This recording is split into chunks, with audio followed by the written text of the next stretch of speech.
Well, hello, everybody, and I'm really glad that you could join us.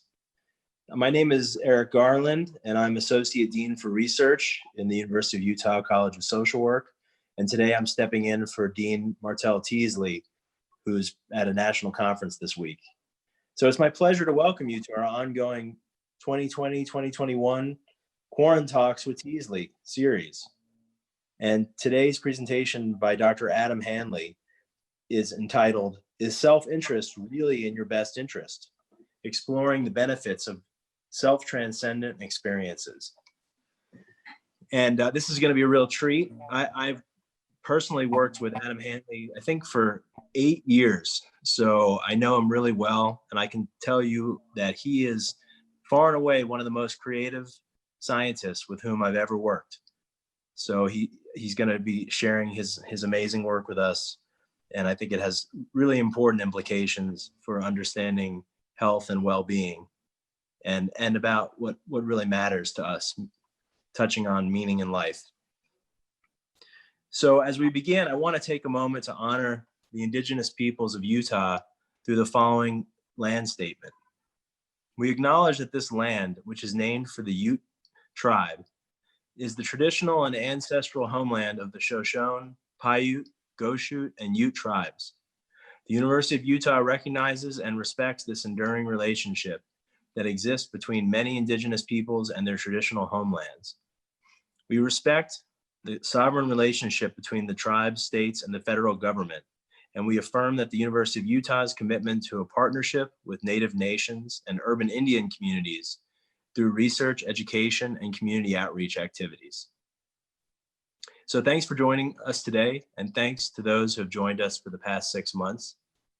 And we really appreciate that so many of you have fully embraced these webinars. And we hope that our virtual sharing of the exciting research that's happening in our college has served you well. We're doing cutting edge work here that's really solving problems, generating important solutions to some of the most pressing issues facing society today. So please continue to join us and spread the word. Today we're going to learn about the health benefits of self-transcendent experiences, and Dr. Adam Hanley specializes in this area of research. And he also is really focused pragmatically on helping to solve the major public health crises of chronic pain and addiction that are affecting many people in the country and around the world. Dr. Hanley earned his PhD in counseling psychology and human systems at Florida State University. And then he undertook a postdoctoral fellowship in social work and addiction science here at the College of Social Work in our Center on Mindfulness and Integrative Health Intervention Development. And now we hired him on as a tenure track assistant professor. So we're lucky to have him in our ranks. And he's not only a brilliant researcher, but Adam also has a secret passion that endears him to all who host large gatherings. And I'll quote Adam Hanley here. "There are a few things I like more than washing dishes. A pile of dirty dishes looks like a heap of happiness to me." So if any of you need help on Thanksgiving, I'm sure he's available to fulfill his purpose in life. In the weeks to come, please watch for details on our spring semester events, and they'll be listed on our college events page. The link is listed in the chat. And thank you again to all of you, and especially to the social workers out there who really are essential workers, helping to meet the most pressing problems of society. So everybody take care of yourselves during this challenging time. And without further delay, I present Dr. Adam Hanley. Appreciate it. Thank you, Dr. Garland. Thank you, Emily and Lisa, for all your work organizing this event. Thank you to Dean Teasley for hosting these events. And I want to say on the front end, thank you to all the folks in CMIND. Without all of y'all's tireless effort, I would have nothing really to talk about today. So those are my kind of initial thank yous. And now I want to be pretty clear about what I hope to do during this talk. Quite simply, I want to change how you think about yourself. And I'm estimating that this is going to take about 30 to 35 minutes. Potentially a lofty aim, but I'm going to review some data shortly that suggests I should really only need about 15 minutes. So we'll see how it works. Let's give it a try. And I want to emphasize too that I'm not looking at this talk as just an academic exercise. I don't look at self-transcendence as this just sort of academic phenomenon. I want to change how you think about yourself because the way we think about ourselves has profound implications for personal, for social, and for environmental well-being. But before we get too far ahead of ourselves, before we lose ourselves, in the words of the contemporary poet Marshall Mathers, let's try and make sense of this sense of self. And perhaps a parable from the American author David Foster Wallace can nudge us in the right direction. So if you could imagine that there's these two young fish sort of swimming along, enjoying their day, and they happen to meet an older fish that's swimming from the other direction. The older fish nods to them and says, "Morning, how's the water?" And then keeps on swimming. Now, these two young fish swim on for a bit, but then eventually one of them looks to the other and says, "What's water?" So often I think we swim in our sense of self like a fish in water, because this sense of self is just so familiar that asking what is the self may seem like a silly question, because your sense of self is seemingly one of the most consistent aspects of everyday life. It's there from the moment your eyes open in the morning until that moment you fall asleep at night. But what is this sense of self? What makes you you? There's many definitions of the self that exist, but I particularly like Joanna Macy's. She defines the self as an interdependent, self-organizing process. And I want to emphasize process there, not entity, not thing, but process that's shaped first by the flow of experience, and second, by the choices that condition that flow. So in essence, I think what she's trying to suggest is that the self is really just a habit. And this habit of self is shaped by our senses, what is touched, what is seen, what is heard, what is smelled, what is tasted. And over time, this habit of self is reinforced. It becomes reified by the stories we tell ourselves about ourselves. And thinking about the self as nothing more than a habit is really nothing new. Buddhist psychology has long held this view. This is the 12 nidanas, and they detail the conditioning thought necessary for the experience of self to arise, this notion of conditioned genesis of self. And taken from the top down, this series outlines how ignorance of the ultimate impermanence of all things creates the conditions by which the sense of self and ultimately suffering arise. A conclusion that Alan Watts more profanely proclaimed with the limerick, "There once was a man who said, damn, for it certainly seems that I am a creature that moves in determinate grooves. I'm not even a bus, I'm a tram."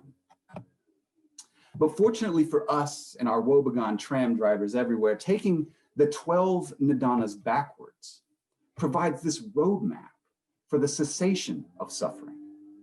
And that cessation of suffering arises via the extinguishing of this habit of self.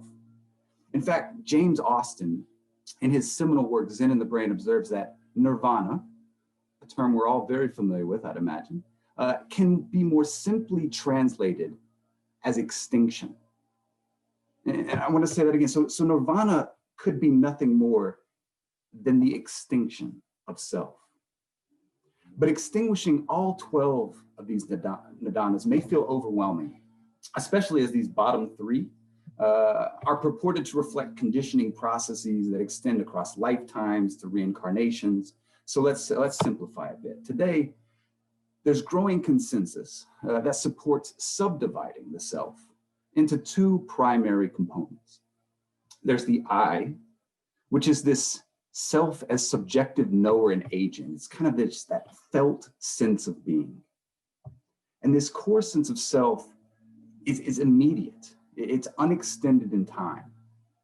And this is a gross oversimplification, but this I emerges as sensory input converges on a perceptual point of origin. I don't know if that makes any sense, but for illustration, if I asked you to point to the place where your sense of self originates, where would you point?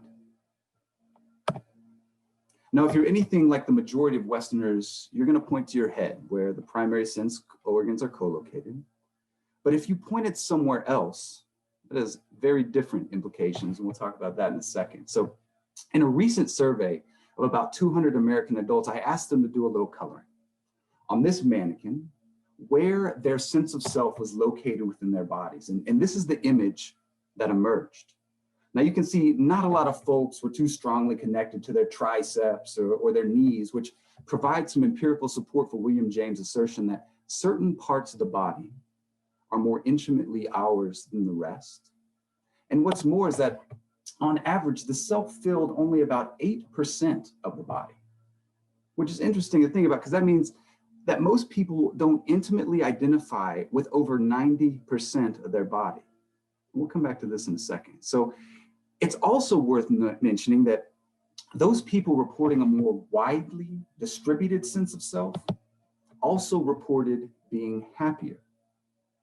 But certain body regions were more closely linked with happiness than others. And in fact, locating the sense of self in the head had no relationship with well-being, but a more widely distributed sense of self in the torso area did. And this relationship between a more widely distributed sense of self and greater well-being is going to be a thread that kind of weaves through this whole talk. So this is an image, more or less, of the I, kind of our starting place today, this kind of core sense of self that is immediate and unextended in time. But then the I gives rise to the me. And the me is this self of stories that's created as this stream of immediate sensory experience, gets cognitively interpreted, and then organized into this autobiographical narrative. In other words, the me is really just a story. It's an old story that you've told yourself so many times that it starts to feel real. And this is a reference from my mother, potentially, a velveteen rabbit of sorts.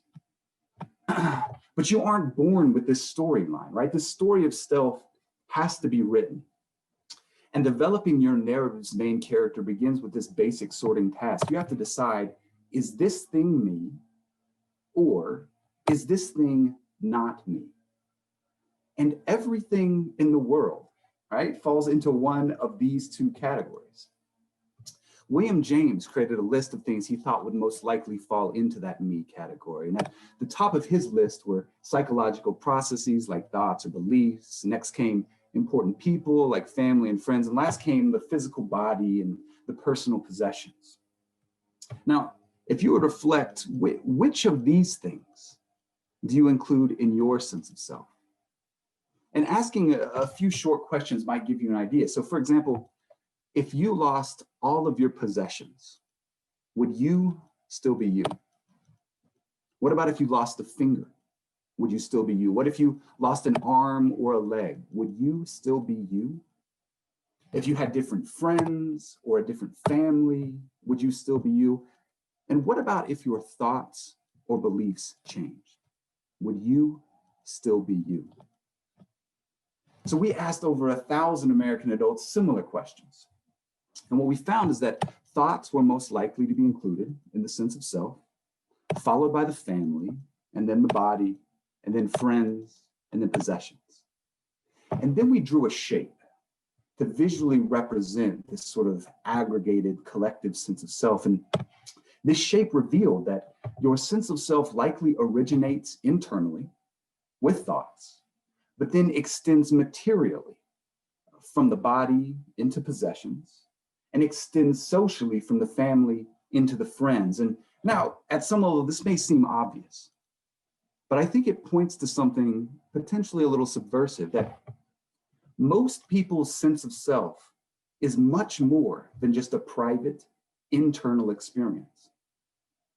Most people's sense of self extends beyond their mind. It extends beyond their physical body. into their family, into their friends, and even into their possessions. So while you may tend to think of yourself as independent, as separate from others, as distinct from the natural world, when we really start to investigate how this sense of self is constructed, how it arises, it becomes clear just how deeply connected and how interdependent we really are. But there's a catch, and the catch here is that it can be really easy to forget how fundamentally connected we are. We can go days, we can go weeks, we can go years without remembering. But sometimes, perhaps during a meditation practice or after ingesting a substance of some kind, or just by being out in nature, these habits of self can melt away into a moment of self-transcendence. And self-transcendence from an academic perspective is just this transient mental state that's characterized by feelings of selflessness and unity. And self-transcendent experiences are often described in two ways. Now, sometimes people report feeling absorbed by something greater than themselves, feeling like they're becoming one with the universe. And this form of self-transcendence has been called relational unity. Other times, people report feeling like they're dissolving into an infinite emptiness. And this form of self-transcendence has been called annihilational unity. But regardless of the direction, these self-transcendent experiences often evoke expansive emotional states, such as bliss, awe, or joy.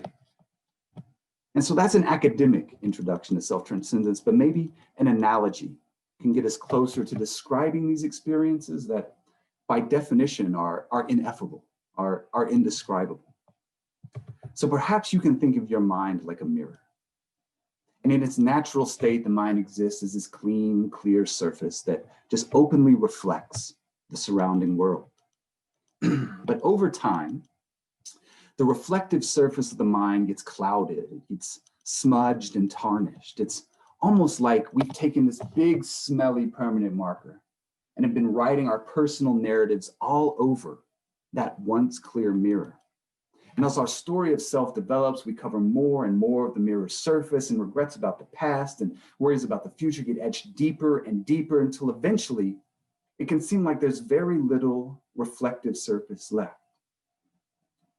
And at this point, everything we perceive gets filtered through this narrative of self that's clouding the mirror of the mind.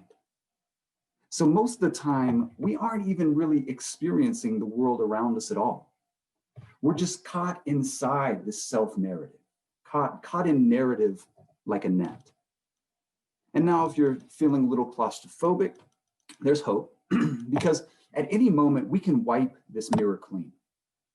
And while those moments of clarity, those moments of transcendence are often fleeting and feel intensely personal, their impact can be long-lasting, they can be life-changing, and they can be richly pro-social. Because moments of transcendence can fundamentally change our perspective. They can make us a little less self-centered and perhaps a little more selfless. In fact, you can think of self-centeredness and the selflessness that can emerge from these self-transcendent experiences as poles on a self-continuum of sorts. And I want to be clear here that this isn't an either-or situation. People may tend towards one end of this continuum or the other, but most people are going to experience the full range of this self-continuum over the lifetime. At times, we can feel more self-centered, only identifying with private and internal things like values and beliefs. And in these moments, the sense of self takes a definite shape with this sharp boundary that's defined by the physical body. And then at other times, we can feel a little more selfless, more closely identifying with friends and family, special places and possessions, and even the natural world. And in these moments, the sense of self becomes a little more flexible. It becomes a little more fluid with this boundary that can extend well beyond the physical body. And critically, whether you're a little more self-centered or a little more selfless influences how you feel, but it also influences how you treat others. So we aren't talking about self-transcendence today just as this like rarefied form of intensive navel gazing. Self-transcendence has very concrete emotional and behavioral consequences, and volumes have been written about the profound personal and social implications of self-transcendent experiences. The Dalai Lama suggests that with a self-centered attitude, we start to become distanced from others. And then we start to distrust them, and then we feel insecure and afraid and anxious before potentially becoming angry and violent. He goes on to say that too much self-centered thinking is the source of suffering, but a sense of interconnectedness with and care for others' well-being, this is the source of happiness.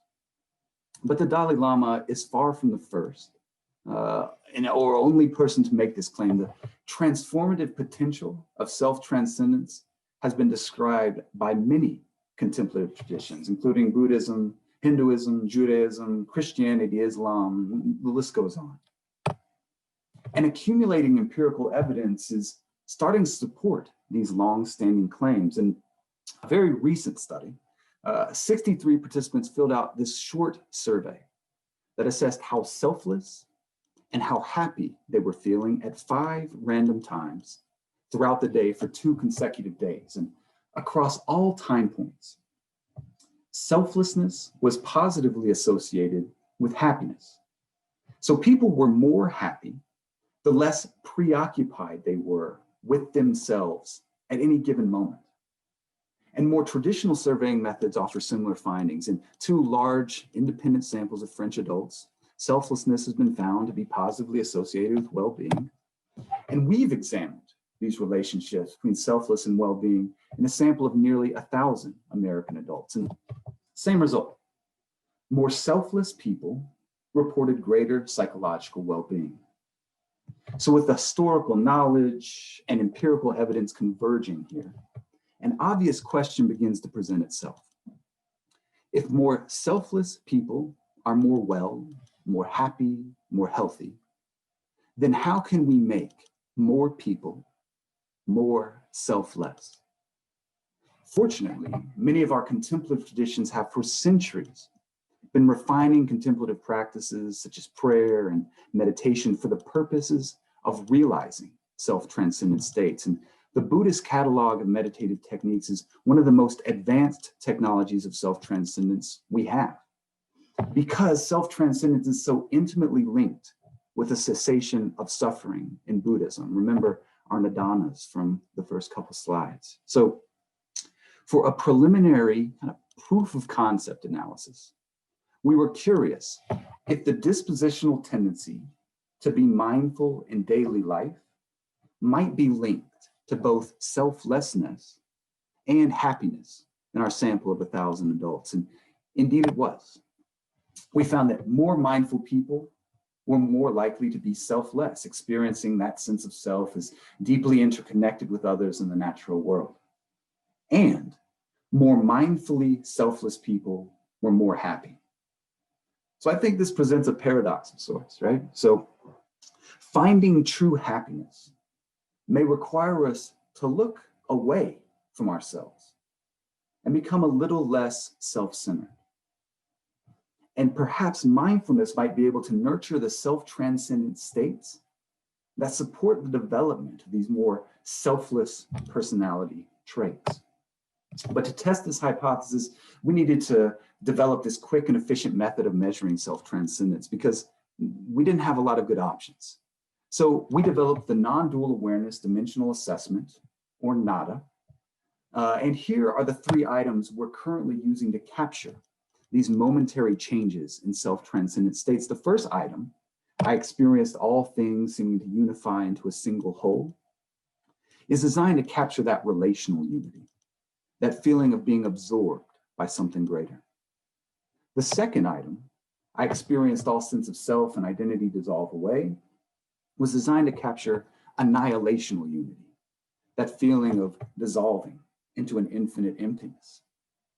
And the third item, I felt surrounded and filled with a blissful warmth or energy, was designed to capture that expansive emotional state of bliss. And I'll spare you the details on the psychometrics here, but just know that these 3 items were not haphazardly chosen. We put 100 possible items through multiple stages of rigorous testing and analysis, and these 3 were found to perform the best. And it turns out that we aren't the only ones who think these items might be promising. On Monday, so just 2 days ago, a paper was published that reviewed all of the current methods of measuring self-transcendence. And they recommended the NADA for use when measuring momentary experience of self-transcendence. So we're excited to see that. But now I just want to pause here and ask you to consider these questions, consider these items. They may strike you as odd or unusual because they are. We don't tend to talk about our sense of self dissolving around the proverbial water cooler, but these types of experiences that these items are pointing to, that they suggest, are more common than you may think. We've asked questions like these over and over again now, and what we found is that about 70% of respondents report having experienced self-transcendence in their lifetime. 70%. So equipped with this nada, we were finally ready to see if mindfulness could actually nurture these self-transcendent states. And for our initial investigation, we recruited 26 healthy adults without formal mindfulness training, and we randomly assigned them to either a mindfulness training condition or a sham attention training condition. And the mindfulness training involved scripted instruction in basic mindful breathing and body scanning techniques. And the sham attention training involved listening to selections from Gilbert White's The Natural History of Selborne, which provides painfully detailed descriptions of the English countryside in the 1700s. And here's an example. I've read this more times than anyone should ever have to. As to swallows being found in a torpid state during the winter in the Isle of Wight or any part of this country, I never heard such account worth attending to. But a clergyman of an inquisitive turn assures me that when he was a great boy, some workmen, in pulling down the battlements of a church tower early in spring, found 2 or 3 swifts among the rubbish, which were at first appearance dead, but on being carried toward the fire, revived. Incredible claws work there. Now, in this project, participants completed the 3 nada items after 6 individually scheduled sessions over the course of 3 weeks. And in session 1, participants completed this 5-minute resting baseline procedure where we just asked them to sit quietly with their eyes closed and let their minds wander. Afterwards, they completed those 3 nada items. And you can see not a whole lot of difference in response there. So resting baseline. But then in sessions 2 through 6, participants completed their respective 11-minute experimental inductions, either practicing mindfulness or listening to that incredibly boring book. And then they completed the nada. And clearly, mindfulness training increased self-transcendent states over the course of training, suggesting that as little as 11 minutes of mindfulness practice appears sufficient to substantively alter a novice practitioner's sense of self. And we were curious if these altered states of self had an emotional component, if they impacted emotional outcomes. So we found that the better participants got at achieving self-transcendent states while they meditated, the better they felt at the study's end. And interestingly, we saw that the mindfulness training increased state mindfulness, and that mindfulness increases were positively associated with increases in self-transcendence, but it was only self-transcendence that predicted who felt better at the study's end. So emboldened by this study, we started looking for other ways of measuring self-transcendent experiences, in particular, visual ways of measuring self-transcendence, given the difficulty people often have putting their self-transcendent experiences in words. And one of the visual measures that we've come across was developed by Michael Dambrum, and it's called the Perceived Body Boundary Scale. And we showed this image to participants, and we asked them, how strong is the boundary between yourself and the world right now, with these darker lines reflecting a sharp physical boundary between the self and the world, while the light dotted lines are intended to reflect little to no boundary between the self and the world. And in 2 studies now, Dambrum has shown that a body scan practice can weaken the perceived body boundary. But we also developed a visual measure of our own that we're calling the spatial frame of reference continuum, or S-force. And for this item, we asked participants, how far does your sense of self extend into the world around you? With the A response representing the self being confined within the physical body, and F representing a sense of self that is extended into all things, into the entire universe. And we thought these two items might complement each other nicely. So considering osmotic diffusion for a moment may help illustrate how we thought the perceived body boundary and self-extension items might work together. So just as a gas can be highly concentrated in a small closed container, once that container is opened, the gas is allowed to evenly distribute throughout the environment. So in much the same way, I think the skin might be thought to encapsulate and contain the self. And if the skin is experienced as this strong phenomenological boundary between the sense of self and the world, feelings of unity are unlikely. In contrast, little to no perceived body boundary would likely permit expansive, highly diffuse sense of self that's one with the world. And so to test this, we used both those visual items in a study that involved 45 healthy adults, again with little to no mindfulness training. Participants went through a similar procedure as described in that first experimental study, randomized to either 5 sessions of mindfulness training or sham attention training. And results revealed that mindfulness reliably weakened that boundary between the self and the surrounding world. Similarly, mindfulness reliably expanded participants' spatial frame of reference. So mindfulness training encouraged this more widely distributed sense of self. And then we tested our hypothesized mindful self-diffusion model and found that a mindfully dissolved body boundary during the second session predicted a more widely distributed sense of self during that final training session. And I just want to stop here and take a breath.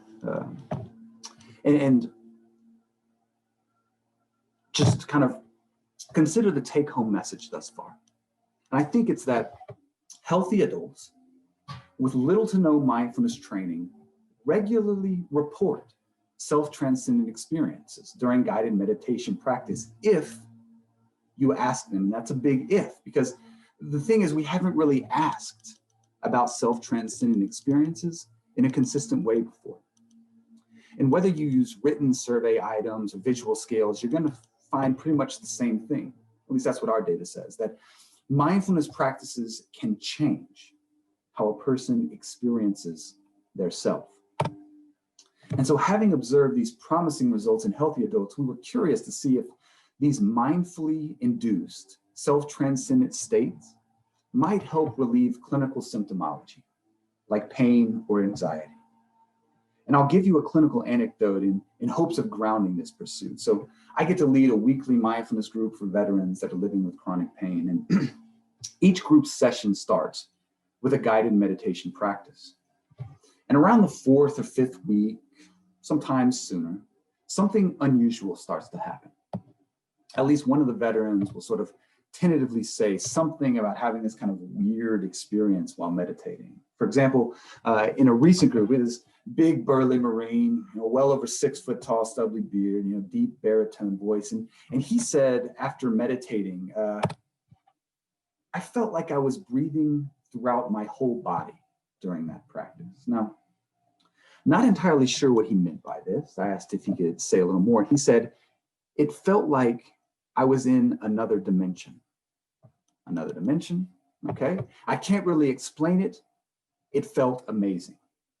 Now, this didn't provide a whole lot of clarity, but he continued to say, I felt a lot of pain when I first got here today. I was stressed and I was frustrated, but then afterwards, after this practice, the pain went away. Now, in our lab, we've heard this story over and over, where a chronic pain patient reports having some sort of self-transcendent experience feeling like they're in another dimension, or like they're having a kind of out-of-body experience, or their body just sort of seems to disappear, during which the pain they've been living with for years disappears entirely as well.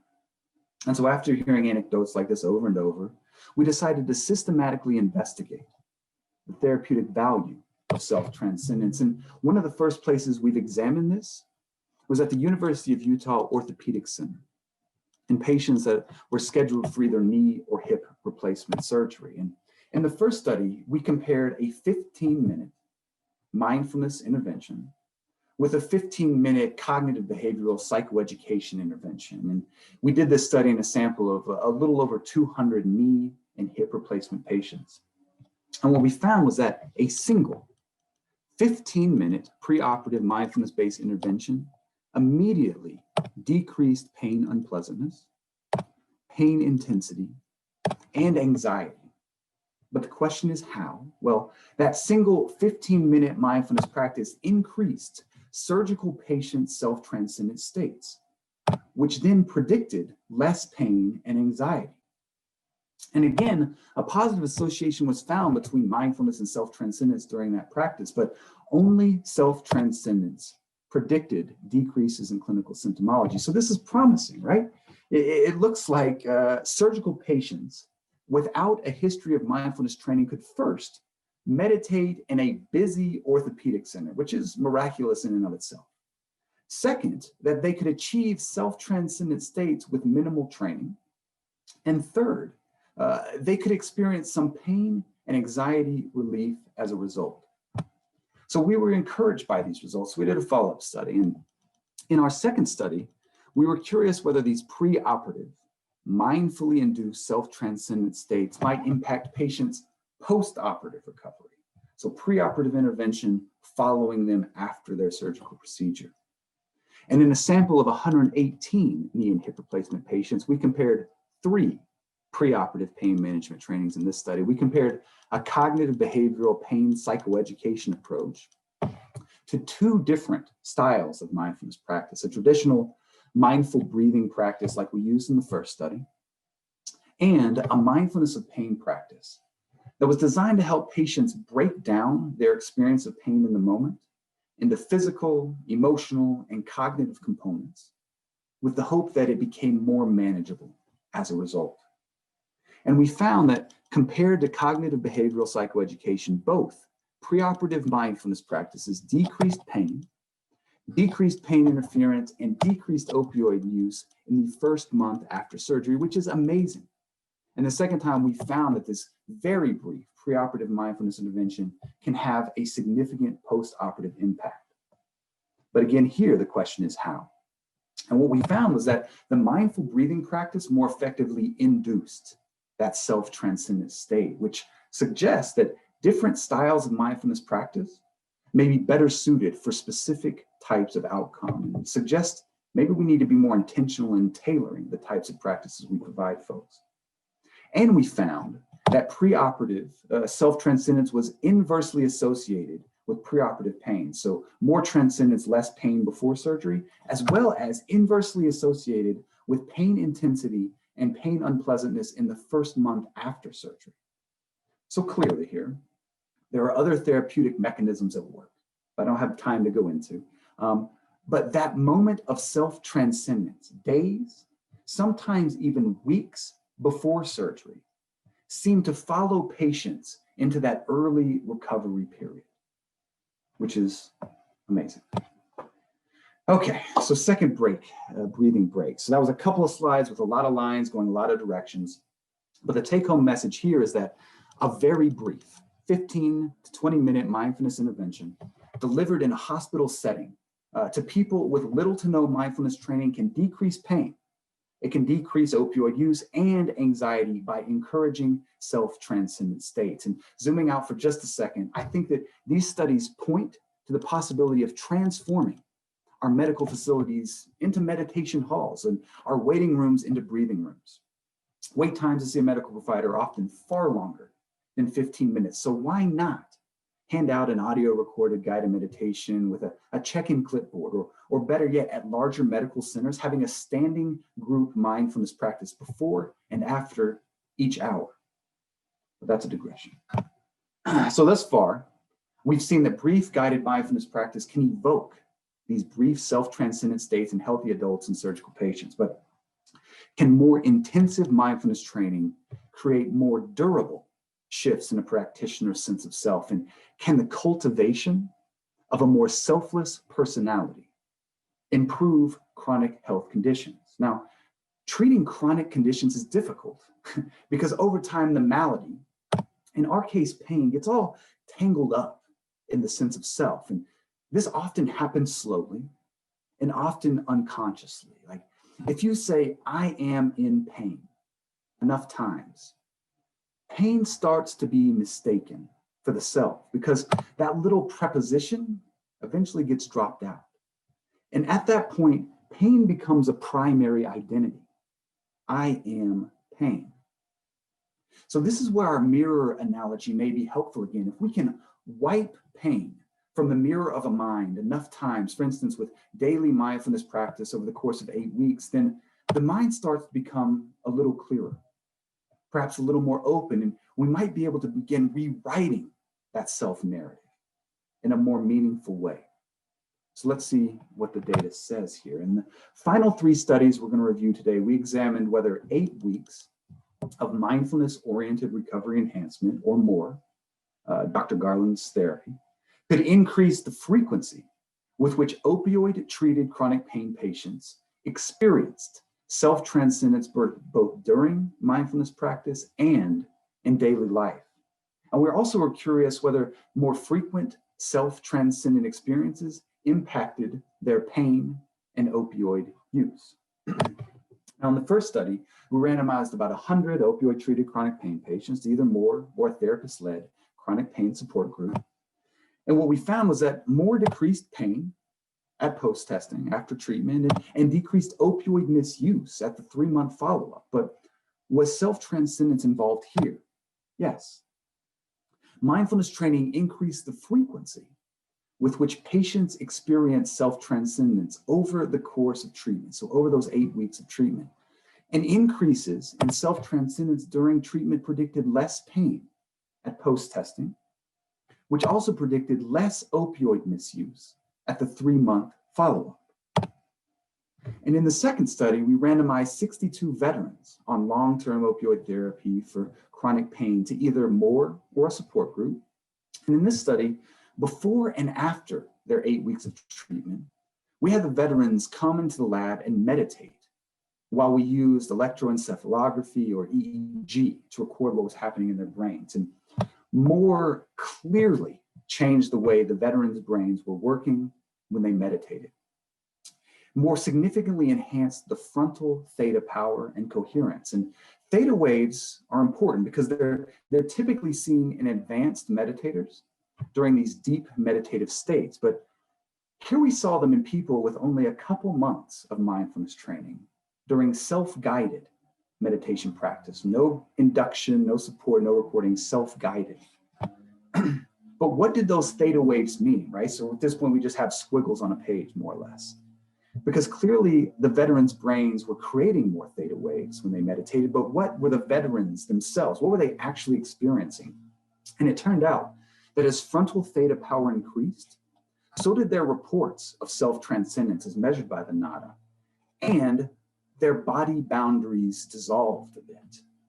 So it wasn't just the participants' sense of self that was changing, their brains were actually changing too. And what's really interesting is that a recent review paper concluded that frontal midline theta, the type of brain activity we saw in this study, may be one of the critical steps in the neurophysiological cascade of brain plasticity. So maybe what we were seeing was these veterans kind of loosen up their sense of self. And what these brain changes predicted was less opioid dose reductions 4 months after treatment, which again is amazing. And now the grand finale. So this is brand new data from Dr. Eric Garland's recently completed and a very successful R01. And in this third and final study, same process, we randomized 250. I'll say it again, there's a lot of folks, 250 opioid misusing chronic pain patients to either MORE or chronic pain support group. And then we followed these 250 folks for a long time, a full 9 months after treatment ended. And we found that MORE significantly decreased opioid misuse. It significantly decreased pain intensity, and MORE significantly decreased pain interference. And was self-transcendence involved in these outcomes? And the frame we've been developing thus far is yes, again, it was. Mindfulness training increased the frequency with which this sample of patients experienced self-transcendence over the 8 weeks of treatment, and increases in self-transcendence during treatment predicted less opioid misuse 9 months later, less pain intensity 9 months later, and less pain interference 9 months later. So taken together, these results suggest that self-transcendent experiences can contribute to this cascade of adaptive psychological changes. Now, we're still trying to unpack all of this, right? This is in its infancy, and there's much work left to be done. But my general conclusion at this point is this: if suffering is located in the self, whether pain, whether craving, whatever, if suffering is located in the self and the self is transcended, then there is no suffering. And perhaps that's a bit simplistic, but maybe not. We'll keep looking. So in summary, self-transcendent experiences don't appear to be uncommon or unattainable. Most American adults report having had a self-transcendent experience, and beginning meditators can experience self-transcendent states during guided meditation practice. And self-transcendent experiences can improve health outcomes. Now, this is promising. I think it deserves further attention. And moving forward, I hope to extend this line of research into the more social areas as well. I'd like to begin exploring how mindfulness practice can help us transcend habituated beliefs about the self as isolated and alone, those types of beliefs that condition anger and violence. I'd like to explore how mindfulness practices can help us cultivate this deep sense of connection or interdependence with others, and an insight that can stimulate compassion, that can help heal division, and that can motivate social change. Thich Nhat Hanh says that we must learn to see the person in front of us is ourself, and that we are that person. Because in the words of Dr. Martin Luther King Jr., in a real sense, all of life is interrelated. All people are caught in this inescapable network of mutuality, tied in a single garment of destiny. Whatever affects one directly affects all indirectly. And thanks. That's the talk. I think perhaps we're opening for questions now.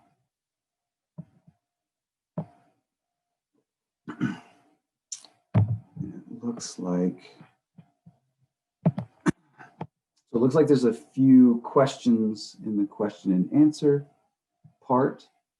And so it looks like Kinwin asked, what is the guided meditation that you do with veterans? So MORE is this multi-component intervention. And so we use a variety of practices there. So they're introduced to a body scan practice. They're introduced to a mindful breathing practice. But I think a unique element of the mindful breathing practice is in MORE, we use this more or less kind of direct pointing technique where we're trying to encourage people to think about kind of this self-transcendent moment or kind of disrupt that habituated sense of self by having them think about awareness like the space of the sky, and thoughts and feelings, emotions as these sort of fleeting phenomenon, but the self is this kind of expansive sort of field of awareness. We also use a savoring practice where folks are encouraged to use kind of the mindful skills to sort of stabilize attention on something pleasant, something naturally rewarding.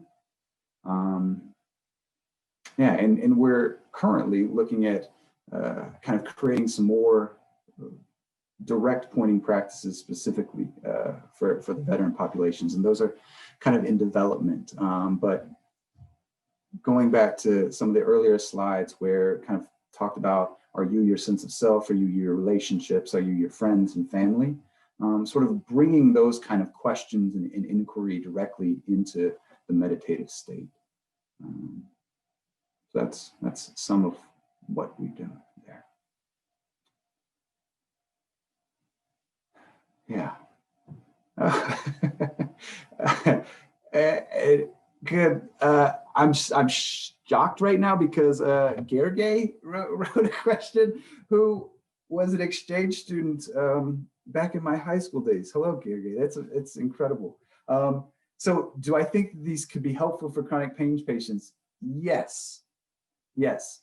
And what seems to be different kinds of practices seem to be helpful in different arenas or different kind of situations.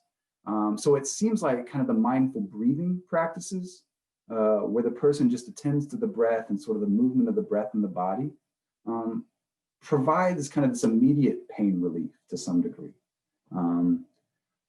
But the mindfulness of pain practice, where we encourage people to kind of stabilize the mind with the breath and then look in a very granular way at their experience of pain, where it's located, what shape it is, does it have boundaries, does it move, does it shift, does it change?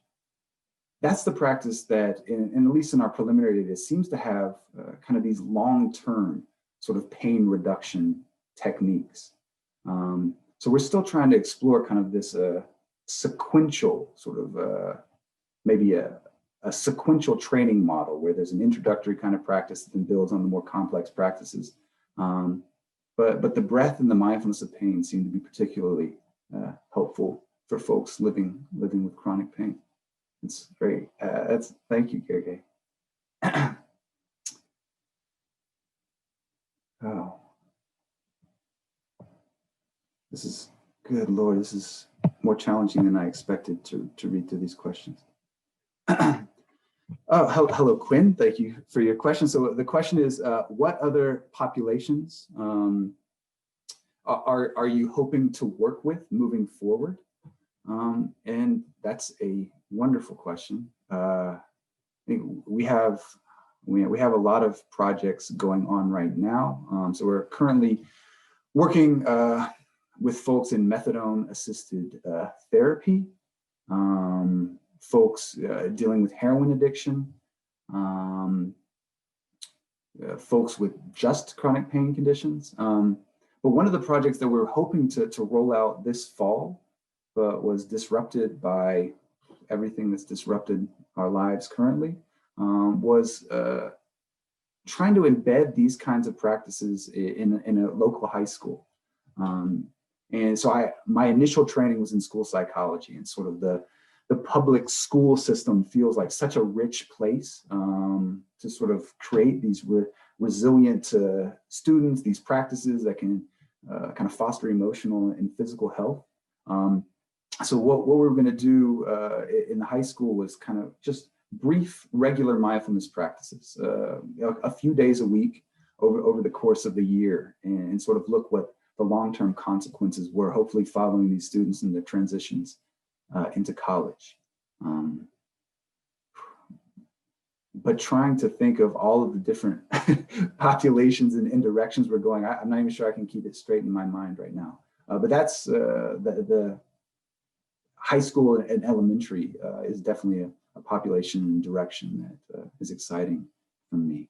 So thanks, Quinn. And cancer patients as well. Cancer patients, yes, thank you. I feel, yeah, I knew I was going to miss some. Okay.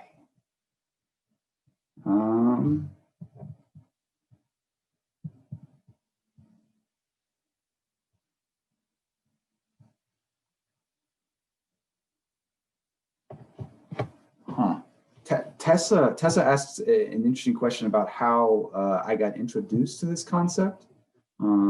Did you come across it academically? or inquired about your own experiences of self-transcendence, let me say this, that I possess no special knowledge, experience, understanding of this. I am a novice at best, kind of in this lived experience of non-dual awareness, self-transcendent states, things like that. But I do think there have been moments of my life where I've felt connected, sort of this experience of unity. And I would venture to say by no fault of my own, just by pure accident. But I think that these moments, are deeply fulfilling. And so there's a part of me that I think has always been kind of curious and sort of searching for methods of realizing these states. And then, kind of as I got more into the mindfulness research, Dave Vago wrote a paper in 2012, I believe, that's the S-ART model of mindfulness, more or less, which talks about mindfulness as a method of creating self-awareness, mindfulness as a method of creating self-regulation, and mindfulness as a method of cultivating self-transcendence. And that transcendence part just seemed to me to be not getting a whole lot of attention. But it also seemed to be such a core aspect of kind of what the aspirational aims of what a lot of these practices were.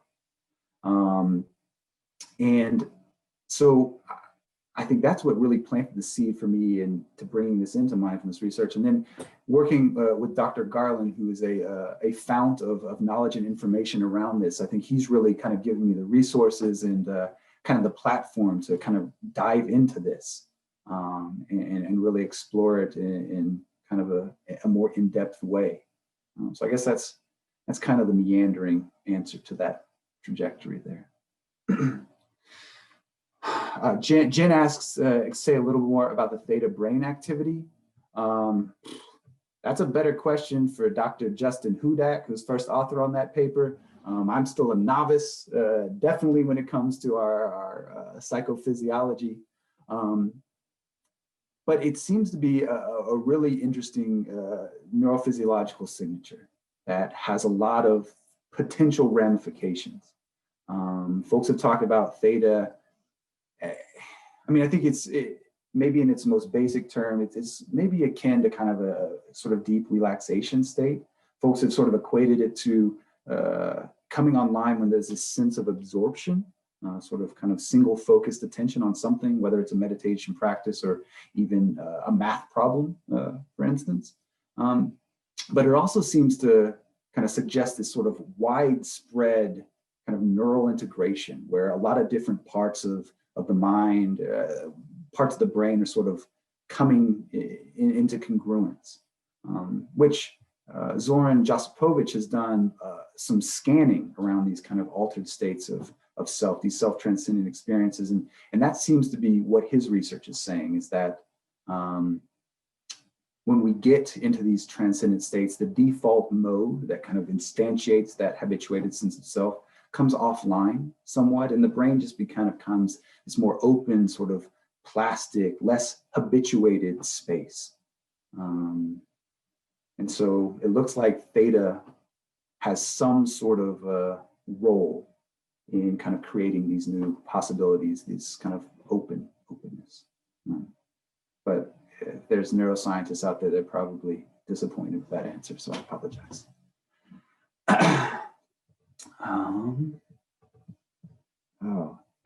Yeah, so 2 minutes and Yoshi, thank you for the question, Yoshi.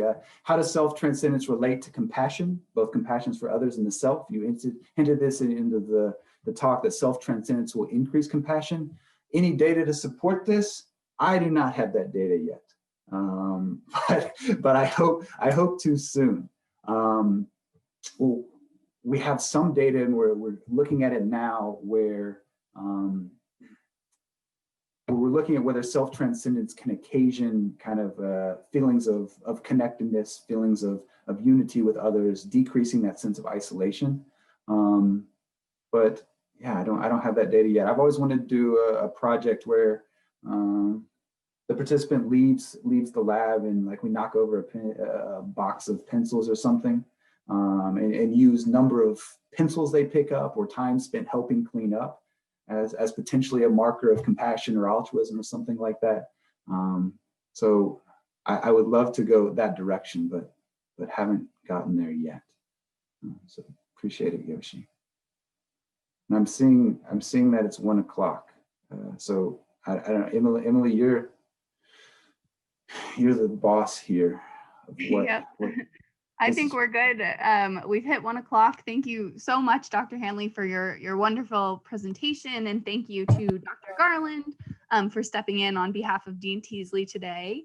And of course, thank you everyone for coming to this presentation. We hope you'll continue to come to our Core and Talks with Teasley events in the spring. You can find information about those events on our College of Social Work events page, which was previously posted in the chat. And again, thank you everyone for participating. Thank you for coming. Thank you to our presenter, and I hope you all have a wonderful afternoon. Thanks so much for being here.